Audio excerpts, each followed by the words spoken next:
130 anos atrás, a Noite Silenciosa fez a sua primeira aparição no mundo. O mundo foi consumido por um turbilhão de guerras e ocorreram incontáveis mortes. A vida se tornou sombria e as pessoas começaram a perder a esperança. Então um dia, quando a morte e a destruição pareciam não ter fim, os mestres marciais do mundo de Murim se uniram e formaram a Aliança Celestial Central. A Aliança Celestial Central decidiu criar uma seita que poderia manter a Noite Silenciosa sob controle. Assim, elegeram o primeiro artista marcial e ele se tornou o primeiro líder da seita Celestial do Norte. Com a formação dessa nova seita, a Aliança Celestial Central prometeu seu suporte a ele. Eles adquiriram quantidades incontáveis de técnicas marciais e elixires espirituais. E isso permitiu que a seita Celestial do Norte crescesse em poder e fosse capaz de retardar o avanço da Noite Silenciosa com sucesso. E assim o tempo passou e a seita Celestial do Norte foi altamente respeitada, o que levou os milhares de artistas marciais proeminentes a se reunirem em seus portões. Então o homem conhecido como a Grande Muralha do Norte, o líder da quarta geração da seita Celestial do Norte, a Muralha do Norte, Jin Kan-ho, junto com os pilares da seita Celestial do Norte, os 4 grandes céus do Norte. E eles são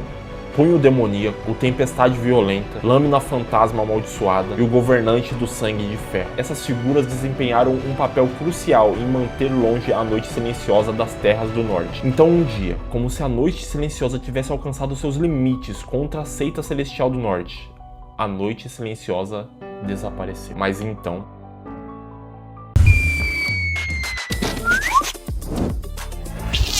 E aí, eu sou o Ian, bem-vindo ao canal. Toda quinta-feira sai uma indicação de manhwa pra vocês e eu resumo os 5 primeiros capítulos. E o de hoje, vocês viram aí, só pelo começo, como é, né? Esse manhwa é aclamado por muitas pessoas. Mas antes de eu continuar, se inscreve aí pra me ajudar e motivar a nós trazer mais conteúdos desse pra vocês, que eu sei que vocês gostam. E deixa seu like também aí pra entregar pras pessoas esse vídeo. O manhwa de hoje é Legend of the North Blade. Traduzindo, basicamente, é a lendária Lâmina do Norte. Algo assim. Então, como vocês viram no primeiro capítulo, foi criada uma aliança ali com esses caras grandes aí, e eles fizeram meio que uma repartição para uns caras cuidar de uma outra parte aí, que é essa parte do norte. E dessa derivação dos caras do norte, vocês viram que nasceram mais 4 caras ali, que são os caras que mandavam, que eram amigos ali, estavam batalhando junto, e eram os caras que comandavam tudo, que eram os mais fortes. Eles eram os mais fortes ali no norte. Mas então, do nada, depois da Noite Silenciosa desaparecer, praticamente, não ter mais resquício delas, vemos o nosso protagonista, Jin Woo, com 13 anos de idade, presenciando o pai dele, na frente dele sendo acusado por trair a seita. Só que o pai dele nunca fez isso. O pai dele era a muralha da seita do norte. Ele nunca faria isso. Só que falam que testemunharam contra ele. Sabe quem testemunhou? Os outros 4 amigos dele que batalhavam junto com ele ali. Os caras testemunharam e traíram ele. Então sabemos quem realmente é o traidor. E na frente de um exército, o Grande Muralha, ele não tem muito o que fazer. Ele só fala como última ordem dele para que todos da cidade ali do norte se espalhem e vão pra longe dali. Ele faz a Aliança Celestial prometer que não vai tocar no filho dele. E ele acaba tirando a própria vida na frente do próprio filho. Esse é só o primeiro capítulo, tá? Capítulo 2. 3 anos depois. Então, 3 anos depois, vemos que o filho do Grande Muralha, ele tá com 16 anos agora e todo mundo da cidade realmente foi embora. E só ficou ele ali no palácio, na cidade, cuidando da cidade. Só ele. E vemos que a Aliança Central realmente não fez nada com ele, mas também manda de tempo em tempo mercenários pra ficar de olho nele, pra ver se ele não tá aprendendo nenhuma arte marcial pra se vingar. Então, tipo assim, os caras tá ali, ó, nós não vai fazer nada com você desde que você não faça nada, desde que você não aprenda. Então, vemos o que parece que o menino, tipo assim, tá largado. Parece que ele falou assim, desistir da vida, não vou fazer mais nada, só vou ficar vivendo aqui esperando o meu dia chegar. Mas, né, vamos continuar. E então, chega novos mercenários pra olhar lá ele. Os estavam lá, fez alguma coisa que são retirados de lá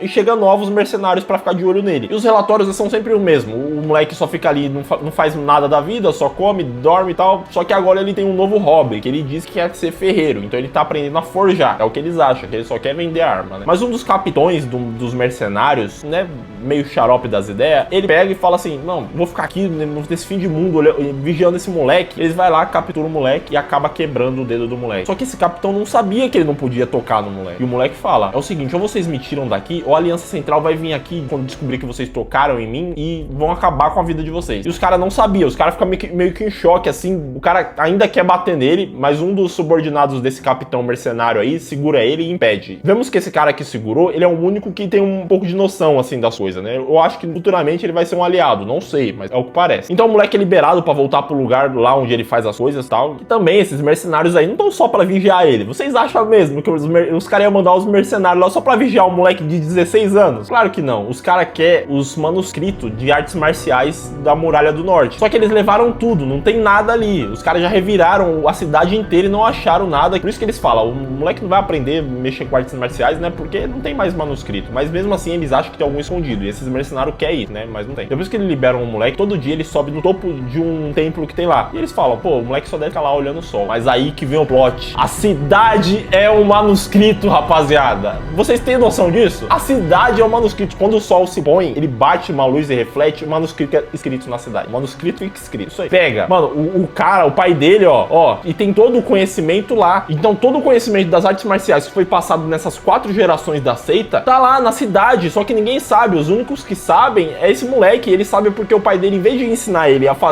aprender artes marciais, o pai dele ensinou ele a ler esse manuscrito que tá numa língua antiga. Capítulo 3. Uma visita inesperada. Então, como eu falei, o pai dele, em vez de fazer ele aprender artes marciais, fez ele aprender essa língua estranha, essa língua antiga que, né, só poucas pessoas sabem, pra ele conseguir ler sobre essas artes marciais. E vemos que o moleque, né, ele tá 3 anos ali na cidade, como se que ele se alimenta, como que, né, chega mantimento pra ele. Os mercenários não iam dar. Então, tipo assim, tem um cara que parece que ele era o mais fraco do esquadrão do pai do menino, só que ele é muito fiel ao pai dele, porque o pai dele ajudou ele. E traz sempre mantimento pro moleque de tempos em tempos, o moleque se manter ali. E ele traz junto uma pedra que ele disse que caiu do espaço, essa pedra caiu do céu. Então, você lembra que ele tá aprendendo a forjar? Eu tenho certeza que essa pedra vai ser importante pra ele forjar alguma coisa. Ele traz pro moleque. E ele começa a conversar e contar o que tá acontecendo no mundo, porque o moleque, ele não sai da cidade, ele fica ali. E esse cara, ele, né, perambula pelo mundo, né, ali meio que, tipo, fazendo trocas e tal, é tipo como se ele fosse um ambulante. E ele começa a contar, ó, tem tal pessoa que tá fazendo isso, tal pessoa tá fazendo isso, essa facção tá crescendo aqui, tem outra que tá aqui. Aí ele conta sobre um homem que quer derrotar 100 caras, ele tá nos 93, ele já derrotou sem perder. Tenho certeza que ele vai querer lutar com o Prota. Enfim, e corta pros mercenários. Os mercenários estão lá que parece que alguém vai visitar a cidade, alguém importante. E os caras já ficam bravos, porque eles têm que olhar o moleque, procurar o manuscrito e agora vão ter que preparar a cidade pra receber essas pessoas importantes. Eles já ficam bravos. Já tem uma visita. Então depois que o moleque se despede do cara que entrega os mantimentos pra ele, ele vai pro templo mais uma vez. Só que quando ele chega lá, do nada uma faca no pescoço dele. Do nada. E a pessoa pergunta quem ele é, ele responde. E quando ele vai perguntar quem a pessoa é, ela desmaia. E quando ele vai ver, é uma garota. Belíssima.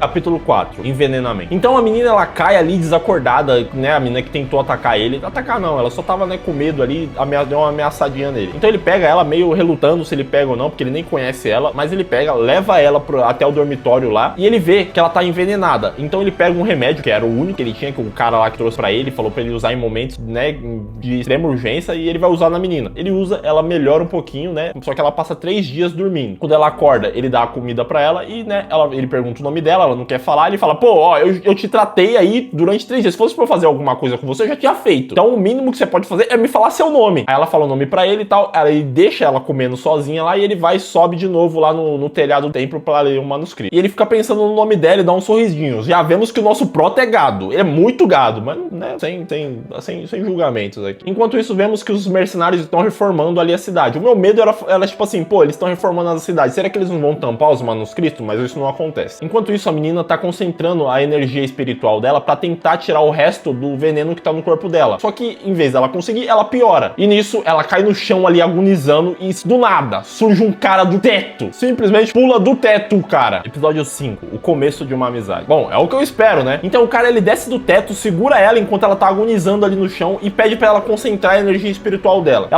Ele consegue curar ela do veneno e vemos que ele é um servo dela. Então vemos que ela é importante. E tem também um momento que ela pensa com ela mesma, assim, sobre o nosso prota. Se ele soubesse quem eu sou, eu acho que ele não teria me ajudado. Então, tipo assim, ela é alguém importante, porque do nada chegou esse servo dela aí, então ela é alguma coisa importante. O servo dela ali conta alguma coisa pra ela ali sobre o que aconteceu, o que tá acontecendo na batalha que ela tava. Enquanto isso, corta pro nosso prota que ele tá lá fazendo a forja. Aí você pensa, o cara tá fazendo só uma espada, tal, não sei o que.